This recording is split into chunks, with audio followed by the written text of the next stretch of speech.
Okay, diving right into it. I hope that you have heard of SCRAF, and if you haven't, I think you're going to love it. And this was developed by David Rock in 2008. And SCRAF is actually an acronym. We can add one more acronym to our nonprofit world. And it stands for those 5 words that are bolded or in bold font. Status is about relative importance to others. And what David Rock is putting forward is that these 5 conditions, or these 5 features of how your brain works, really determines the success of a group dynamic. And he talks about it as far as managing groups, managing people, moving, change, all of those situations can use something like this.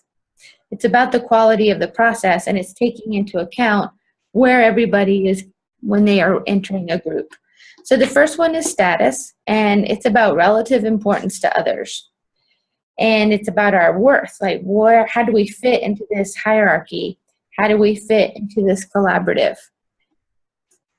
And individuals, if they feel like their status is threatened in any way, your brain reacts to that threat.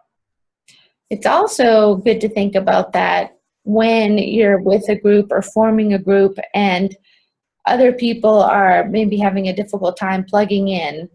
Is the environment of the group open to people feeling like, okay, I know how I fit in here and I know that I'm valued?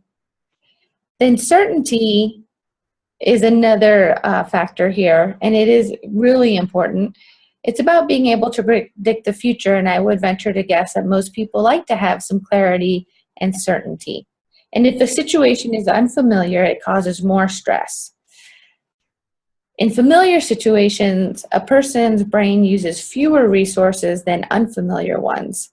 And if people aren't clear about where your collaborative is moving, what their role is, their ability to make good decisions, then that adds stress to the brain. And that's probably energy that could be better spent on contributing to the outcomes of your collaborative. Autonomy provides a sense of control over events. It's amazing.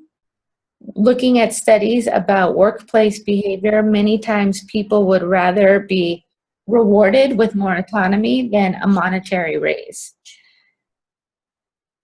If the brain senses that you're not able to do what you feel needs to be done in a certain situation, then that adds stress.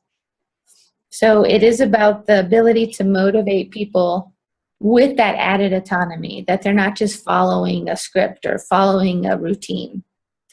Relatedness. This is a sense of safety with others.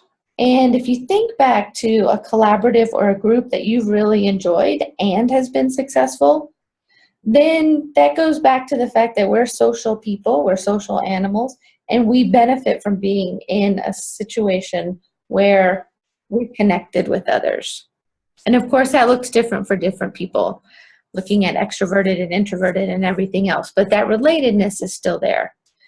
And then finally, the Earnest Factor. And this is about, if a person thinks something is unfair, then the brain automatically goes into defense mode.